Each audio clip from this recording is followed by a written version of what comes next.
جی مشتاق صاحب، آپ کیا کہہ رہے تھے؟ سینیٹر مشتاق صاحب کالنگ اٹینشن والے نوٹس والے ابھی آئے نہیں.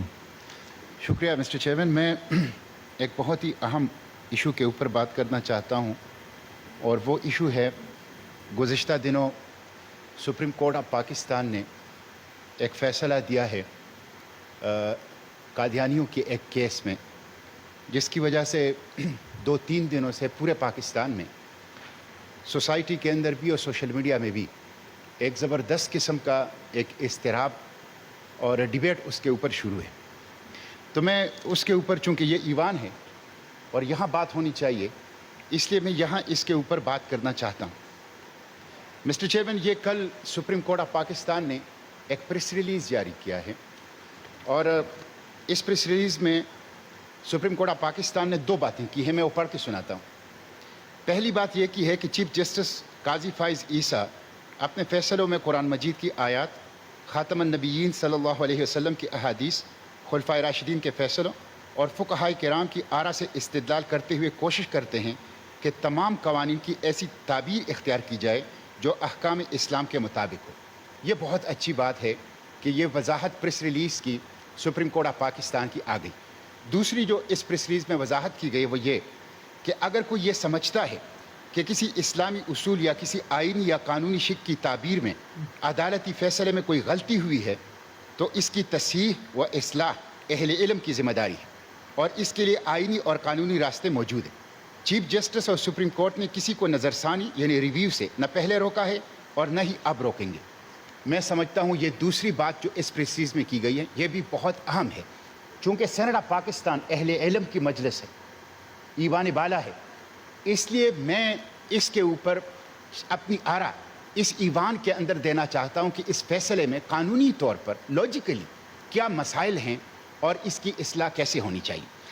پہلی بات تو یہ ہے مسٹر چیئرمین کہ جس طرح چیف جسٹس نے کہا ہے کہ ریویو کا قانونی اور آئینی راستہ موجود ہے، تو اس فیصلے کے خلاف میں ریویو میں جاؤں گا، اس لیے کہ میں سمجھتا ہوں کہ ختم نبوت ہمارے لیے ریڈ لائن ہے، اور ہم کسی کے لیے معمولی گنجائش نہیں چھوڑ سکتے، کسی کے لیے بھی، کہ وہ کسی بھی راستے سے ختم نبوت کے ساتھ جو ہیں وہ چھیڑ چھاڑ کر سکے.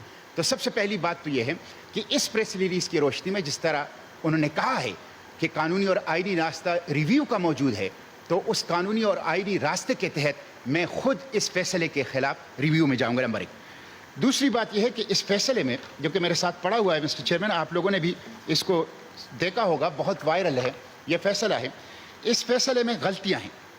سب سے پہلی بات تو یہ ہے کہ اس فیصلے میں چیف جسٹس صاحب نے لکھا ہے کہ گمراہ کن تراجم کی اشاعت اور تقسیم پنجاب ہولی قرآن پرنٹنگ اینڈ ریکارڈنگ ایکٹ کے تحت 2011 کے تحت جرم نہیں تھا. یہ ایک صریح غلطی ہے جو کہ سپریم کورٹ آف پاکستان سے ہوئی ہے.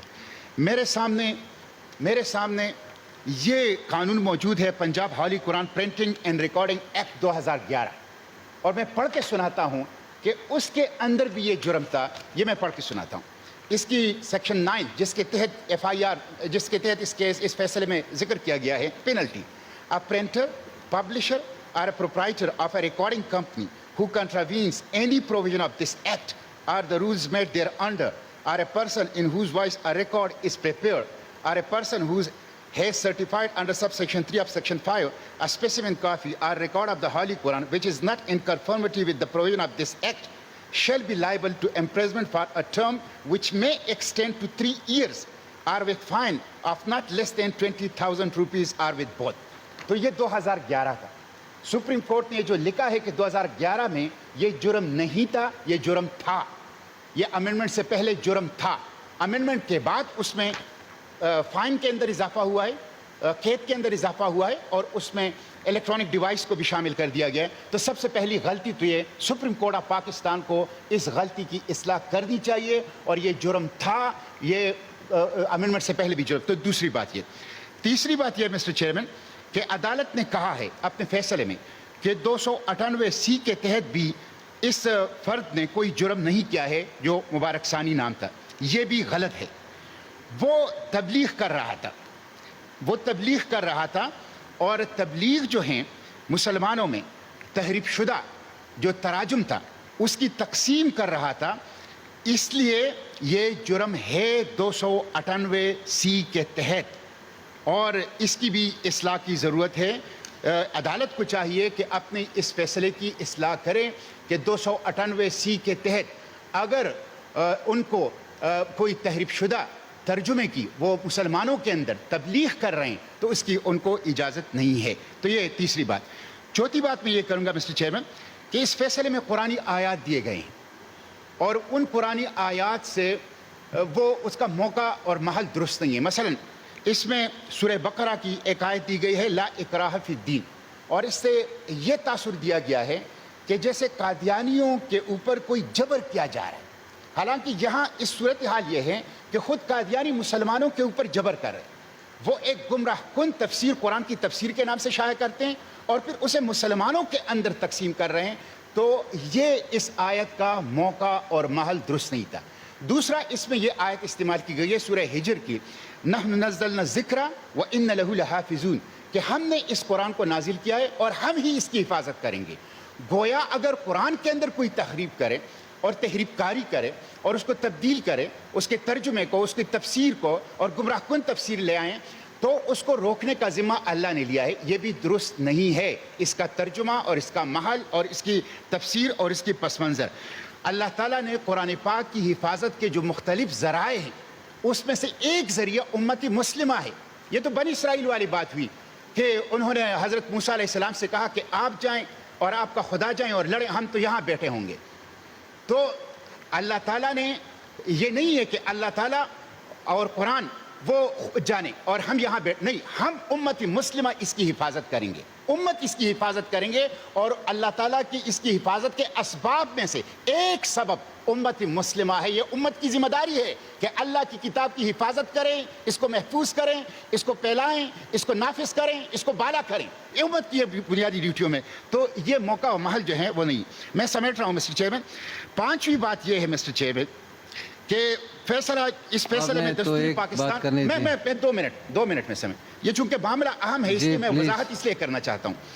پانچویں بات میں یہ کروں گا کہ فیصلے میں دستور پاکستان کے آرٹیکل 20 اور 22 اقلیتوں کے حقوق کے ضمن میں حوالہ دیا گیا ہے. یہ بات ٹھیک ہے کہ آرٹیکل 20 اور 22 میں اقلیتوں کے حقوق کی بات کی گئی ہے اور ضمانت دی گئی اور سب دے رہے ہیں, لیکن یہ subject to law and public order ہے. یہ قانون اور امن عامہ کے تابع ہے اور قادیانیوں کے ضمن میں قانون جو ہیں وہ امتناعی قادیانیت کا قانون ہے.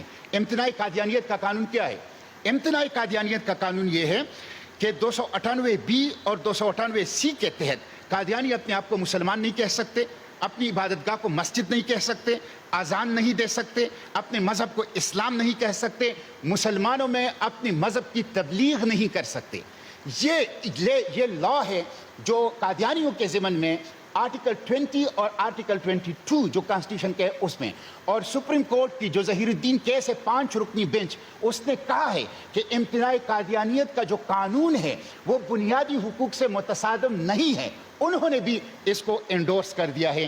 اس لیے ہمیں اقلیتوں کے حقوق یہاں حاصل ہیں الحمدللہ, کسی کو کوئی ایشو نہیں ہے. لیکن جب قادیانی اصل میں ان روایتی معنوں میں ایک اقلیت ہے بھی نہیں, وہ تو دراصل ایک فتنہ ہے. سچی بات یہ ہے کہ وہ تو اسلام کے اوپر حملہ آور ایک فتنہ ہے کہ جو مسلمانوں کی نام لے کر مسلمانوں کے جامے میں مسلمانوں کے لبادے میں اسلام کی جڑیں اکاڑنے کی کوشش کر رہا ہے. تو اس لیے یہ حقوق جو اقلیتوں کے آرٹیکل 20 اور 22 میں دیے گئے ہیں قادیانیوں کو, یہ امتناعی قادیانیت کے جو قانون ہے اس کے ساتھ یہ جڑے ہوئے ہیں اور یہ سپریم کورٹ کی 5 رکنی بینچ کا فیصلہ ہے اور 298C اور 298B کے تناظر میں اس کو دیکھا جائے گا. اور آخری بات مسٹر چیئرمین میں یہ کروں گا کہ یہ جو حکومت نے جو پیراگراف نمبر 6, 7 اور 8 اور 9 اور 10 ہیں اس فیصلے کی یہ جو پیراگراف ہیں 6, 7, 8, 9 اور 10 یہ irrelevant ہے. میں سمجھتا ہوں یہ اس فیصلے سے بالکل مطابق نہیں ہے, اس کو یہاں نہیں ہونا چاہیے. اس کی وجہ سے بہت سا ابہام جو ہیں وہ پھیلا ہوا ہے. آخری بات مسٹر چیئرمین میں یہ کروں گا کہ جو تفسیری صغیر جو گمراہ کن تفسیر ہے جس کی اشاعت اور جس کی مسلمانوں کے اندر پھیلانے پر یہ مقدمہ دائر کیا گیا تھا اور جس سے اتنی بڑی ایک ابہام جو ہے وہ پیدا ہو گئی ہے، اس کے اوپر حکومت نے پابندی لگائی ہے، اس پابندی کو عملی کیا جائے۔ تفسیر سعیر کے اوپر پابندی حکومت پاکستان اور پنجاب حکومت عملی کرے اور اس کے اوپر اس فیصلے کا کوئی بھی اثر نہیں ہونا چاہیے۔ جو ختم نبوت کا ایشو ہے یہ ہر مسلمان کی دل کی آواز ہے۔ اچھی بات ہے کہ سپریم کورٹ نے کل ایک پریس ریلیز وضاحتی جاری کی ہے جس میں انہوں نے کچھ باتوں کو کلیئر کیا ہے، لیکن یہ فیصلے کے اندر جو سکم ہے، جو کمزوریاں ہیں وہ کلیئر نہیں ہوئی ہے۔ اس کے اوپر انشاءاللہ میں ریویو کے اندر جاؤں گا، ہم اس کی حفاظت کریں گے۔